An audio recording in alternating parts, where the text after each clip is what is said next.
कभी सोचा है अगर तुम नमाज नहीं पढ़ते तो क्या तुमने अल्लाह से रिश्ता तोड़ लिया? कभी सोचा है अगर तुम नमाज नहीं पढ़ रहे तो तुम किससे मुंह मोड़ रहे हो? दुनिया के काम याद रहते हैं, दोस्तों के प्लान्स, फोन के नोटिफिकेशन भी, लेकिन जिसने तुम्हें जिंदगी दी उससे मिलने का वक्त नहीं। नमाज सिर्फ फर्ज नहीं है, ये तो एक मुलाकात है उस रब से जो हर वक्त तुम्हारा इंतजार करता है।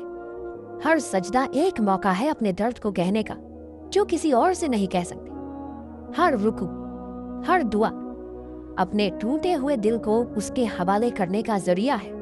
हो सकता है तुम नमाज नहीं पढ़ते, लेकिन अल्लाह फिर भी तुम्हें रोजी दे रहा है, सांसें दे रहा है, तुम्हारे गुनाह बर्दाश्त कर रहा है। सोचो अगर वो भी तुम्हें वैसे ही छोड़ देता जैसे तुमने उसे छोड़ा है तो क्या बचता? वक्त अब भी है, सजदा अब भी कबूल हो सकता है। लौट आओ, तुम्हारा रब आज भी तुम्हारा इंतजार कर रहा है।